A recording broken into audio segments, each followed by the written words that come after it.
सेठ जी जो उनका नामदानी थे उनके दरबार में आए। उस समय गुरु अर्जुन देव जी महाराज गुरु ग्रंथ साहिब की रचना कर रहे थे। गुरु ग्रंथ साहिब की रचना तुरंत समाप्त किए थे और उन्होंने रुक्मणी साहिब, एक ग्रंथ है सुखमनी साहिब के नाम से, उस ग्रंथ की वो रचना शुरू कर दिए थे। 11 श्लोक 11 पदी लिख दिए थे।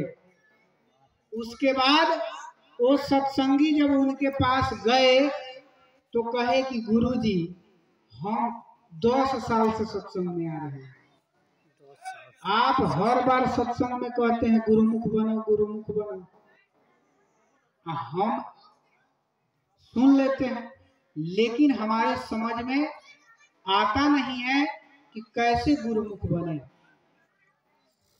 तो हमको बता दीजिए गुरुमुख किसे कहते हैं, गुरुमुख कौन है। गुरु साहिब ने अपना कलम रोक दिया, एक कागज उठाया और उस कागज पर एक सत्संगी का नाम लिखा, उनके गांव का उनके पता एड्रेस पूरा लिख करके उसके नीचे 500 रुपया सेवा लिख करके और उस सेठ जी जो सत्संगी थे उनको दिया और कहा चले जाओ फलाने गांव में हमारा एक नामदानी सत्संगी रहता है, जा करके उससे ये सेवा लेकर के आओ। क्योंकि सरोवर जो अमृतसर में जो सरोवर खना रहा था उसी सरोवर में खनाने की सेवा जो है भेजे थे कि यही सेवा जो है उससे लेकर के आओ। वह सत्संगी जो है वो कागज लेकर के पता एड्रेस पूछते पूछते पूछते पूछते उस गांव में पहुंचे और रास्ते में जब गए तो उनके मन में बड़ी फुरहुरी उठ रही थी कि अरे हम तो इतने बड़े सेठ और आज तक हमने 500 रुपया सेवा गुरु साहिब को नहीं दिया, कभी भी नहीं दिया। ये जो 500 रुपया की सेवा गुरु महाराज दिए हैं, जिस सत्संगी के नाम का इसमें नाम लिखा गया है वह सत्संगी हमसे भी बड़ा सेठ होगा। जो इतना सेवा को पूरा करेगा अरे वो तो हमसे भी बड़ा सेठ होगा। चलो इसी बहाने से उस सेठ का उस सत्संगी का दर्शन हो जाएगा। यही लालसा मन में उनका था। अब पूछते पूछते जब उस सत्संगी के घर पर पहुंचे तो देख रहे हैं वो टूटल फूस का झोपड़ी देख करके वाक हो गए। कहा कि रे दादा इसके घर पर तो घर भी नहीं है, आई 500 रुपया सेवा कहाँ से देगा। तब तक आवाज लगाया वो सत्संगी दुबले पतले अधेर उम्र के घर के अंदर से निकल करके आए और हाथ जोड़ लिया, कहा वाही गुरु वाही गुरु तो वाही गुरु। अब जो है अब इसलिए कहे कि गुरु नानक देव जी महाराज गुरु अर्जुन देव जी महाराज ये लोग वाही गुरु नाम प्रभु का जगाए हुए थे। उस समय वक्त का जगाया नाम वाही गुरु और आज इस समय का जगाया नाम जय गुरुदेव। तो उन्होंने ऐसा कहा तो कहा कि गुरु महाराज ने तुम्हारे लिए एक बहुत बड़ी सेवा दिए हैं। कहा कि हुजूर की सेवा बड़ी नहीं हुआ करती। कहा कि हम तो पढ़े लिखे नहीं हैं, आप ही थोड़ा पढ़ करके बताइए कि इस पर कितना सेवा लिखा है। कहा कि आपका नाम ये है फलाना है। कहा कि हाँ, आपको 500 रुपया गुरु दरबार में तुरंत हाजिर करना है। गुरु महाराज ने ये सेवा दिया है। कहा कि क्या गुरु महाराज ने हमको भी अपने सेवकों में गिन लिया क्या? मैं भी गुरु महाराज का सेवक हूँ, गुरु महाराज हमको भी याद करते हैं। तो कहा कि पहले देखो तो ये सेवा तुम कहाँ से दोगे, 500 रुपए सेवा तुम कहाँ से दोगे? इस समय तुम्हारे पास कितने पैसे हैं? कहा इस समय हमारे पास 5 पैसे भी नहीं है, लेकिन जब गुरु महाराज ने भेजा है तो गुरु महाराज ने इस सेवा में दया की पूरिया बांध करके भेजा होगा। और आप चिंता न करो, इस सेवा को हम नहीं, इस सेवा को गुरु महाराज पूरा करेंगे। और उस सत्संगी के मुंह से वाणी सुन करके वह सेठ जी तो अचंभे में पड़ गए। तब तक एक आदमी डंका लगाता हुआ, नगारा बजाता हुआ गांव में पहुंचा। सुनो सुनो सुनो, शाही पहलवान मस्खिनिया। अब शाही पहलवान राज्य का जो सबसे बड़ा पहलवान होता है उसको शाही पहलवान कहा जाता है। अब उस राज्य में उस राजा महाराजा लोग पहले पहलवान रखा करते थे, तो उस राज्य का पहलवान था मस्खिनिया। कहा सुनो सुनो सुनो, मस्खिनिया पहलवान इसी गांव के अखाड़े में आ रहा है और 11 बजे दिन में वहां पहलवानी होगी। देश दुनिया के बड़े बड़े पहलवान आएंगे और जो मस्खिनिया पहलवान को पहलवानी में हरा देगा उसको 1000 रुपए का पुरस्कार मिलेगा।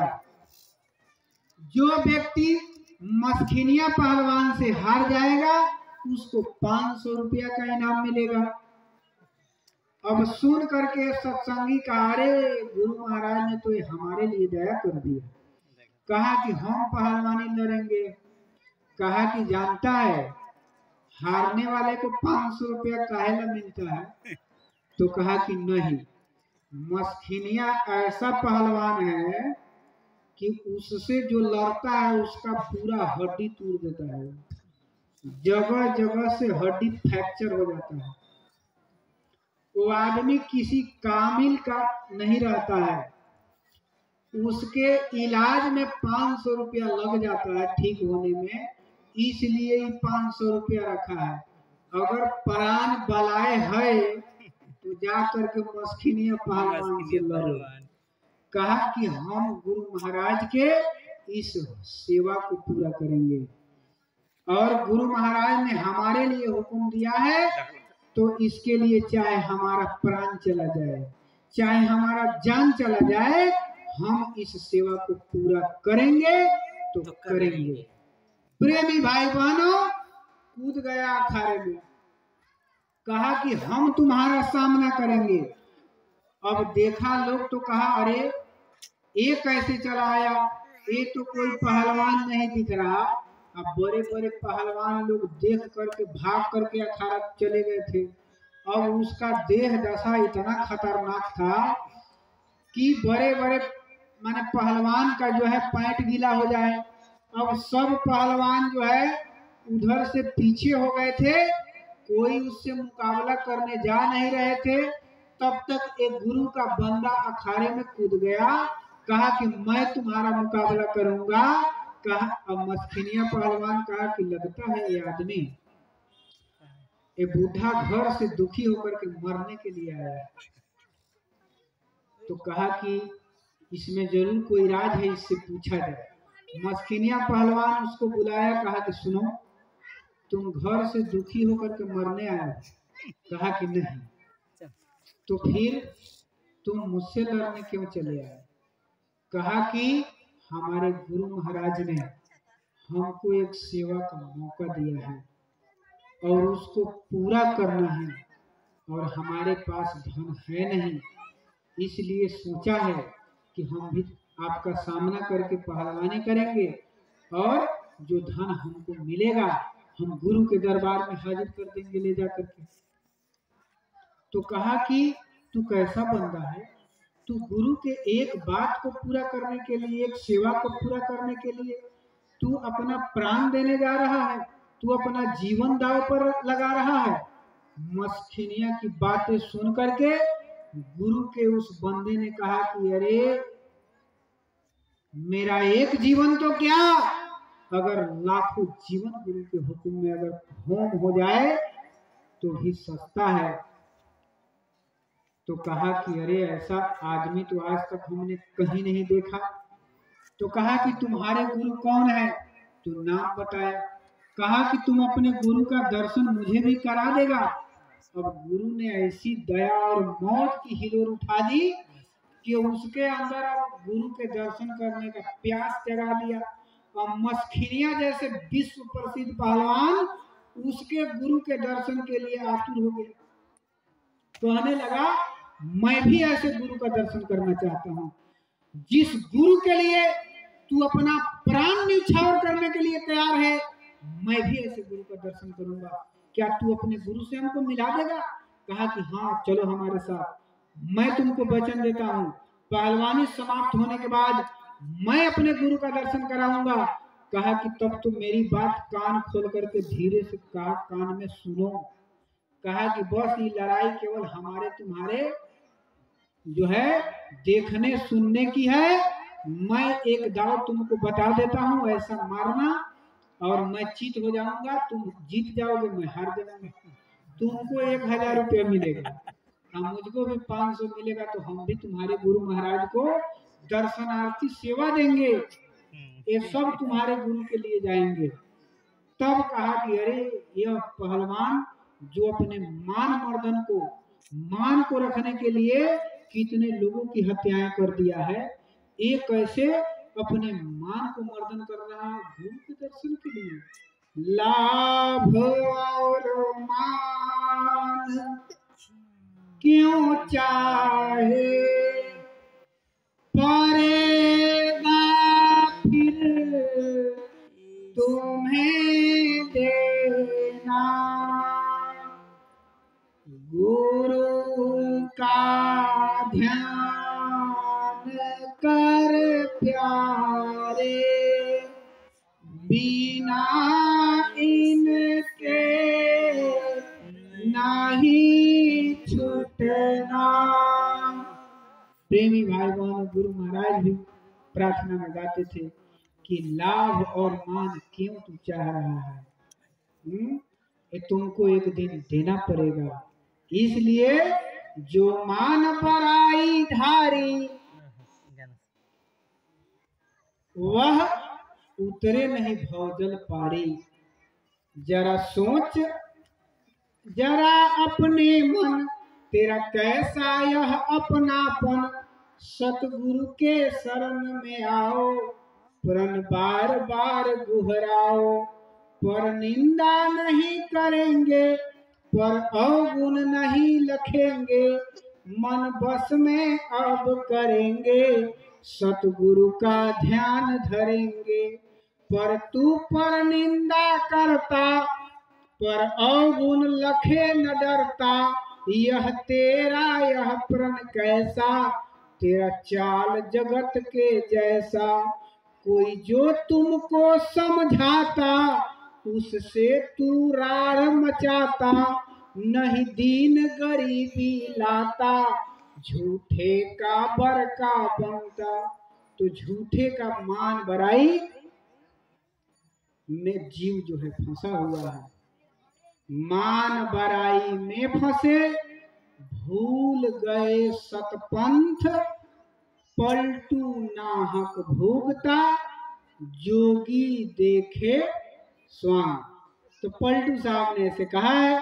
तो प्रेमी भाई बहनों, मान बड़ाई एक परमार्थ के रोरे हैं, इसको हमेशा अपने रास्ते से हटा देना चाहिए। अब देखिए वह मस्खिनिया पहलवान अपने मान को मर्दन करके और अखाड़े में पहलवानी हार जाता है और गुरु का बंदा पहलवानी जीत जाता है और इनाम के तौर पर उसको 1000 रुपया मिला।